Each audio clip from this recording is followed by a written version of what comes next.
अब क्या बताते हैं परमात्मा, जैसे कुछ बुजुर्ग लोग हैं, वृद्ध हो गए बेचारे, ये तत्व ज्ञान ना मिलने से, अध्यात्म ज्ञान ना मिलने से अपने को जो ट्रेनिंग मिलती है परिवार से, रिश्तेदारी से, कुटुंब कबीले तक, समाज से, वो केवल यही मिलती है भाई अपना करके खा ले और लेकर दे दे। ये तो एक नेक पुरुष का कर्तव्य बनता है, ये तो फर्ज होना ही चाहिए। लेकिन इसके साथ साथ हमने भविष्य का जो करना था, वो परमात्मा की साधना, धर्म, पुण्य करने थे, वो ज्ञान के बिना वंचित रह गए। और वो ज्ञान मिले सतगुरु और संत से, तो परमात्मा कहते हैं आखिर तुझको कौन कहेगा गुरु बिन आत्म ज्ञान। ठीक है, समाज संसार में रहने की विधि तो आपको समाज के लोग बता ही रहे हैं, लेकिन आत्म कल्याण का जो मार्ग है वो संत ही बताया करते हैं। और संतों तक आप पहुंच नहीं पाते, क्योंकि आप उसी ऐसे समाज में ग्रप हो गए और उन्हीं विचारों से आप संतुष्ट हो गए कि इतना ही काम है। जब सत्संग में आवांगे पता चलेगा कि मनुष्य का और भी एक आवश्यक काम है जो हमने प्रारंभ नहीं किया। दास पहले गांव गांव में जाते थे, सत्संग करता था। एक गांव में दो भाई थे, एक ने उपदेश ले लिया था, एक उनके पिताजी थे, बहुत नेक आत्मा थे, लेकिन इस ज्ञान के अभाव से वो इन सत्संग आदि के नाम से बहुत खिंचते थे। हम वहाँ 3 दिन का पाठ करते थे जैसे यहाँ चलता है, और 3 दिन तक 2-2, 3-3 बार टाइम में सत्संग करते थे। घर वालों को समझाते थे, क्योंकि नया भगवान, नया ही ज्ञान, कई दिन तक लगातार समझाने से कुछ बुद्धि में आता है ये।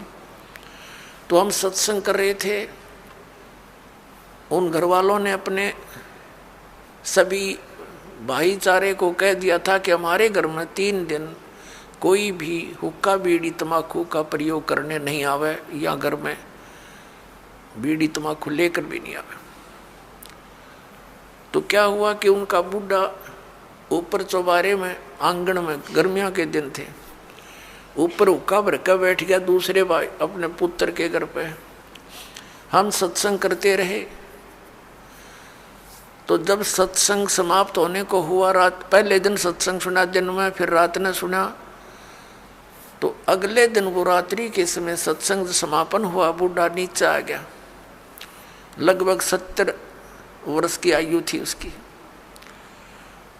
अब वो आके हमारे पास बैठ गया जमीन पे, और उसकी पुत्र वधू ये सोच रही थी बूढ़ा पता नहीं क्या बोल लगा महाराज जी को, पता नहीं क्या कह देगा यू, क्योंकि इनने कभी ये काम देखे नहीं, और पता नहीं क्यों आ गया यू तो बहुत चिढ़ा करता है इन बातों से। वो बैठ के और आंखों में पानी भराया, रोने लग गया। मैंने पूछा क्या बात होगी बाबा, क्या बात है, क्यों रो रहे हो आप?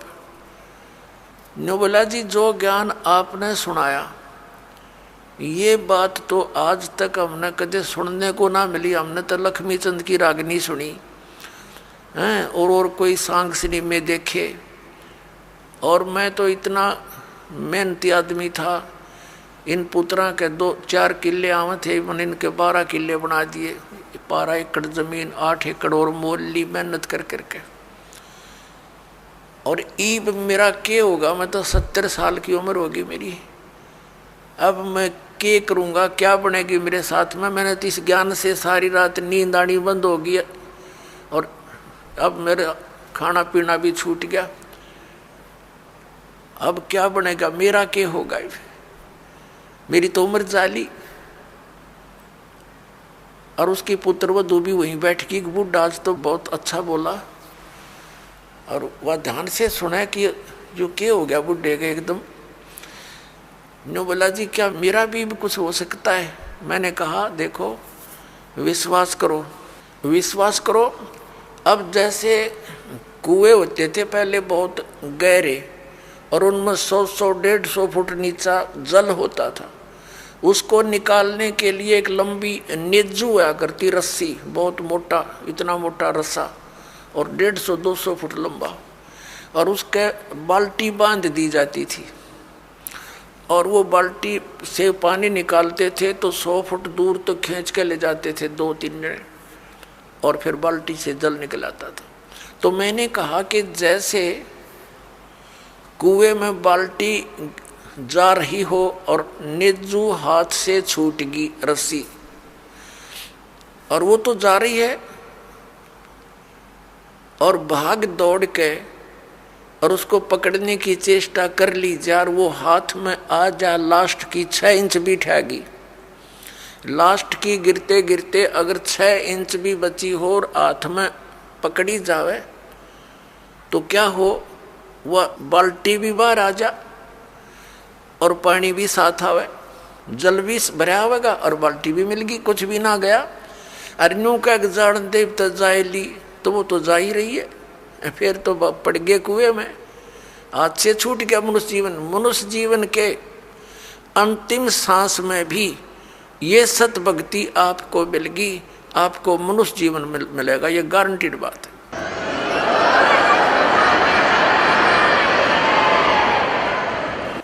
और आप क्या तो अभी 70 वर्ष है, एवरेज 80-90 तो मानते हैं मनुष्य की आयु, और आप तो स्वस्थ दिखाई देते हो, करड़े हो, खूब तगड़े, और नाम लो पर ओका बीड़ी शराब तम्बाकू ये छूना नहीं पड़ेगा।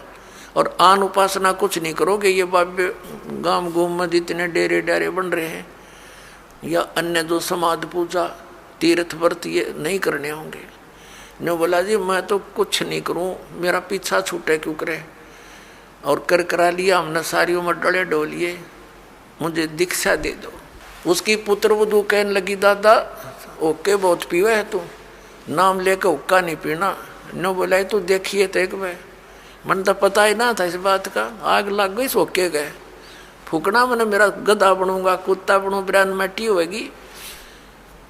और संता के वचन है ये झूठे नहीं हुआ कर दे बेटी, तो पुण्यात्मा देखड़े भाग जाएंगे बुढ़ापे में। नाम ले लिया उस भक्त ने और 10-15 वर्ष जिया और सह शरीर आराम तो अपना मृत्यु को प्राप्त हुआ और मोक्ष हो गया। कहते हैं जीना तो थोड़ा ही भला जब सत सुमरण हो और लाख वर्ष का जीवना लेखे धरे नहीं कोई। अपने आत्माओं जैसे बालक भक्ति पर लगता है बहुत अच्छी बात है, लेकिन इस ज्ञान से परिचित बूढ़ा तो सिर धड़कीबाजी ला देगा। न पता है कि उसने तो रोज पता है ना मेरा कल टिकट कट जाए तो स्लोप में लिया जीवन, कति नो ढलान में है, लास्ट दिन के रहे जहाँ 60 साल पाछे तो उल्टी गिनती शुरू हो जाए, ध्यान रखनी चाहिए बुढ़ा ने। और डट के करे भक्ति अपना पीछा छुटवावे। और ईबत ही न्यू बड़े रहे, जैसे एक कवि का एक शब्द है, बिना ज्ञान के ऐसे दुखी होते हैं। एर नर धोखे धोखे लुट गया आगी अंत गड़ी रे, आगी अंत गड़ी। एर नर धोखे धोखे लुट गया आगी अंत गड़ी रे, आगी अंत गड़ी। तो फिर क्या कहता है, पोता ब्यालों या मन में रही और एली करवा दो खड़ी टिकट कटन हो रही है और ये आस्था लाए बैठा है कि हे भगवान एक पोता और ब्याह जा फिर बेशक मर जाऊं, और फिर नो कहे एक छोरे किया एक और मकान बन जा बस फिर क्या कहने बेशक मर जाऊं। बता,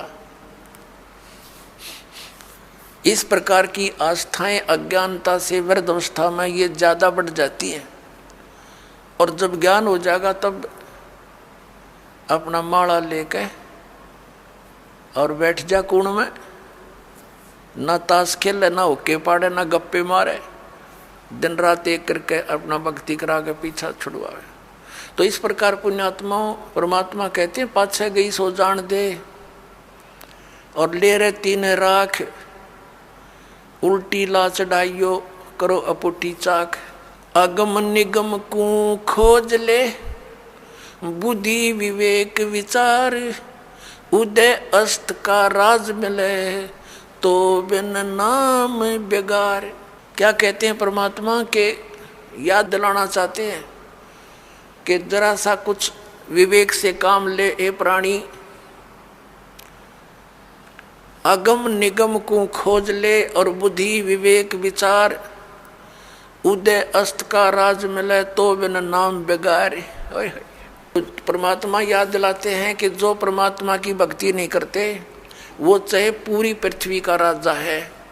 आपने न्यू दिखा है कि तो बड़े आगे पाछे इसका सलूट मारनी है और बड़ी जय जयकार हो रही है।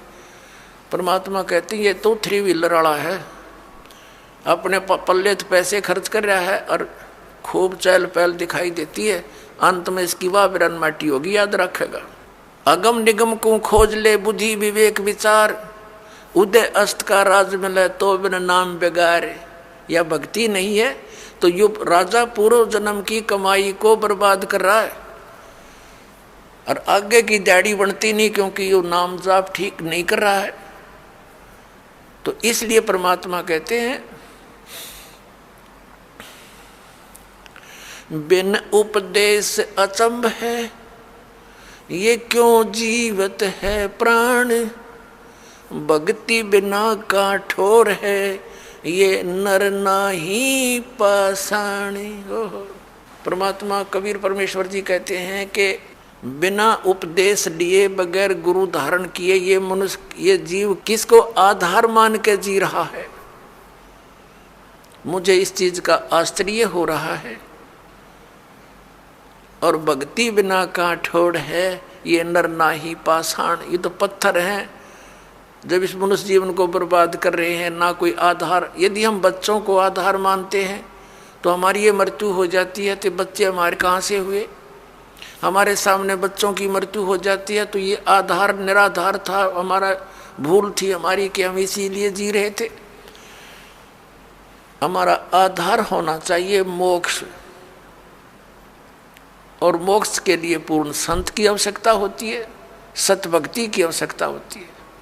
तो वो सभी समय संयोग इस कलयुग में आकर इकट्ठे होते हैं जो अब आपके लिए रजा कर रखी भगवान ने। संत पूरा हो, पूर्ण परमात्मा की भक्ति हो, शास्त्र अनुकूल हो, अधिकारी हो नाम देने का, तो ऐसे संयोग ऐसे नंबर कदे कदे जुड़ा करे जो आज सारे नंबर मिल गए।